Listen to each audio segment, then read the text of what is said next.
గంటా గారు కానీ అయ్యన్న పాత్రుడు కానీ ఈరోజు ట్వీట్లో ఆయనకి సపోర్ట్ చేసిన లోకేష్ని కానీ డైరెక్ట్గా నేను అడుగుతున్నా, మీ ఇంట్లో కూడా మీ తల్లులు ఉన్నారు, మీ భార్యలు ఉన్నారు, మీ కూతుర్లు ఉన్నారు, మీ కోడళ్ళు ఉన్నారు. వారి గురించి కూడా ఎవరైనా ఇదే విధంగా మాట్లాడితే మీరు ఊరుకుంటారా? మీరు సపోర్ట్ చేస్తారా అని నేను అడుగుతున్నాను. ఏదైనా మాట్లాడితే సినిమా వాళ్ళు మీ పార్టీ పెట్టింది ఎవడో? మీ పార్టీ పెట్టింది ఎవరు? మా ఎన్టీఆర్ గారు. ఆ ఎన్టీఆర్ గారు పెట్టిన పార్టీలో ఉంటూ సినిమా వాళ్ళని చులకనగా మాట్లాడటం ఈరోజు కాదు.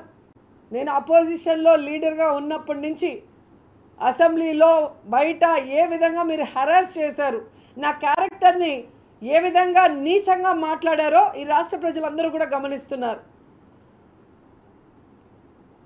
ఈరోజు ఓపిక్గా ఉంటుంటే రోజు రోజుకి శృతి మించిపోతుంది. మీ ఇంట్లో ఉన్న ఆడవాళ్ళు మాత్రమే ఆడోళ్ళ? వైఎస్ఆర్ కాంగ్రెస్ పార్టీలో ఉన్న ఆడోళ్ళు కాదా? మాకు మనసు లేదు, మాకు ఫ్యామిలీ లేదు, మాకు పిల్లలు లేరా? మీరు ఏది మాట్లాడినా అందరూ అడ్జస్ట్ అయ్యి ముందుకు వెళ్ళిపోవాలా? ఏం మాట్లాడుతున్నావు? ఈ బండారు సత్యనారాయణ మూర్తి భార్యను అడుగుతున్నా డైరెక్ట్గా, ఏ రోజైతే నీ మొగుడు ఇలా మాట్లాడాడని తెలిసిందో చెప్పు తీసుకొని నువ్వు కొట్టుంటే మళ్ళీ ఇంకొకసారి నీ మొగుడు ఇలాంటి మాటలు మాట్లాడు. ఆయన కూతురుంది, ఆయన కోడలుంది, వాళ్ళిద్దరు కనుక ఇలా ఒక ఆడదాన్ని నువ్వు మాట్లాడితే రేపు తిరిగి వాళ్ళు మమ్మల్ని మాట్లాడితే మా పరిస్థితి ఏంటి అని లాగి పెట్టి వాళ్ళ నాన్న చెంప పగలగొట్టుంటే మళ్ళీ ఇలాంటి ఆలోచన ఆయనకి రాదు. అసలు ఆయన మాట్లాడిన మాటలు చూస్తుంటే చెప్పాలంటే కూడా అసహ్యం వేస్తుంది. ఒకసారి మీరే వినండి. ఇన్ని మాటలు మాట్లాడితే ఏ ఆడదైనా ఏ విధంగా రాజకీయాల్లో ముందుకు నడుస్తుంది, ఏ విధంగా మహిళల కోసం ఫైట్ చేస్తుంది ఒకసారి మీరు ఆలోచించండి. మహిళలందరూ కూడా సిగ్గు లేకుండా ఈరోజు లోకేష్ ట్వీట్ చేస్తున్నాడు. ఏం తప్పు మాట్లాడాడు బండారు సత్యనారాయణ అని నేను ఈరోజు అడుగుతున్నా.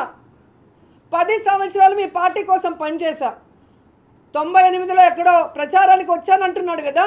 మా పార్టీ మనిషి కాదన్నప్పుడు ఎందుకు నన్ను ప్రచారానికి పిలిచారని చంద్రబాబు నాయుడు అడగండి. నా క్యారెక్టర్ బాగలేనప్పుడు ఎందుకు ఈ అమ్మాయి ప్రచారం మనకు పంపించేయండి అని ఎందుకు మాట్లాడలేదని అడుగుతున్నా. అంటే ఆ రోజు మీ పార్టీలో పనిచేసినప్పుడు మంచిదాన్ని, ఆ రోజు 99 ఎలక్షన్లో నేను కష్టపడి చంద్రబాబు నాయుడు ముఖ్యమంత్రి అయితే నేను గొప్ప నాయకురాల్ని, నేను గోల్డెన్ లెగ్ ఉన్న ఆడదాన్ని. ఎప్పుడైతే మీ పార్టీలో నుంచి నేను నచ్చక బయటకు వచ్చేస్తే నేను అవమానపడి రాజకీయంగా నష్టపోయి నేను కష్టాలు పడి నేను దండం పెట్టి మీ పార్టీకి నేను బయటకు వచ్చేస్తే వచ్చిన రోజు నుంచి నన్ను ఎలా టార్చర్ పెడుతున్నారు. ఐరన్ లెగ్ అని చెప్పి మొత్తము జగన్మోహన్ రెడ్డి గారి కుటుంబంతో సహా అందరు లీడర్లకి మెసేజ్లు ఫార్వర్డ్ మీరు చేసింది కాదా? అవేమీ పట్టించుకోకుండా జగన్మోహన్ రెడ్డి గారు విజయమ్మ నన్ను కన్న కూతురులాగా జగనన్న సొంత చెల్లెల్లాగా నన్ను ఆశీర్వదించి నన్ను రాజకీయాల్లో ముందుకు నడిపిస్తుంటే ఏ విధంగా అపోజిషన్ ఎమ్మెల్యేగా నేను అడుగు పెడితే ఎమ్మెల్యే అయ్యి లోపలికి అడుగుపెట్టిన రోజు నుంచి నువ్వు బ్లూ ఫిలిం చేసావు నీ క్యారెక్టర్ ఇదే అని చెప్పి ఏ విధంగా ఎస్సీ మహిళలతో అసెంబ్లీ ఆవరణలోనే సీడీలు చూపించిన మీరు ఎందుకు పబ్లిక్గా ఇవ్వరు?